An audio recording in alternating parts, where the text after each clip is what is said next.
Hello friends, let us now learn some important uh, drugs, that is PDE5 inhibitors. So what does PDE5 inhibitors use? They are used to, actually they will activate cyclic GMP and convert and thus activate nitric oxide.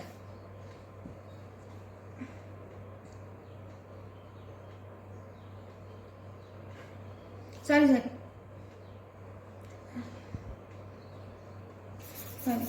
It is reverse. First, PDE5 analogs, they will activate cyclic GMP and thus causes vasodilatation or actually relaxation of smooth muscles. Okay, so these are actually used in erectile dysfunction. So what actually happens is, normally corpus cavernosum will produce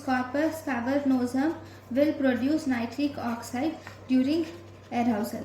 Okay, this nitric oxide will stimulate the formation of cyclic GMP, which will cause relaxation of smooth muscles. This will cause relaxation of smooth muscles of corpus cavernosum. This will cause relaxation of smooth muscles of corpus cavernosum and penile arteries.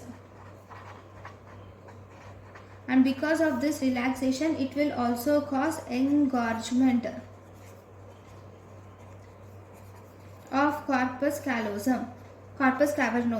Because of this engorgement of corpus cavernosum, it results in erection. Okay, now this but here in erectile dysfunction this method is problematic. So as a result, in erectile dysfunction we will have to stimulate this method. So phosphodiesterase 5 inhibitors will inhibit the cyclic GMP. Right. What are the phosphodiesterase 5 inhibitors? Examples of the drugs. If we see the examples of the drugs, these examples include: one, we have sildenafil, then tadalafil, and we have evenafil, and we have vardenafil. Okay, so what does tadalafil do?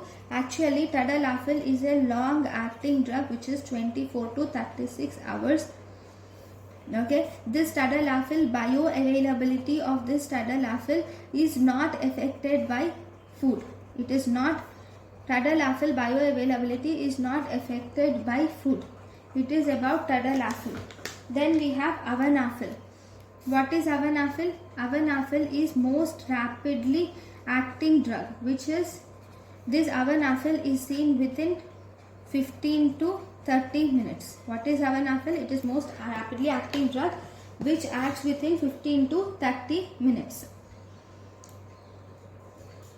Then one more important thing about sildenafil and vadalafil. If you see the drugs sildenafil and vadalafil, these will also, along with inhibiting phosphodiesterase 5, they will also inhibit phosphodiesterase 6.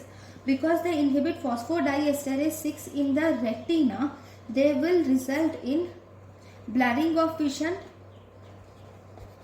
and they will also result in blue-green tinting of retina.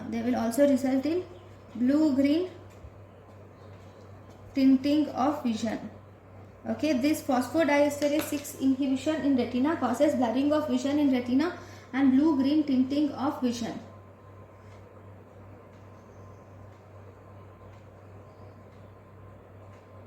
Why? Because this phosphodiesterase 6, it is actually involved in photoreceptor signal transduction.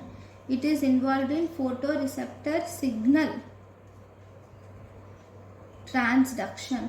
So as a result, it causes visual disturbances, especially blurring of vision, and blue-green tinting of vision occurs.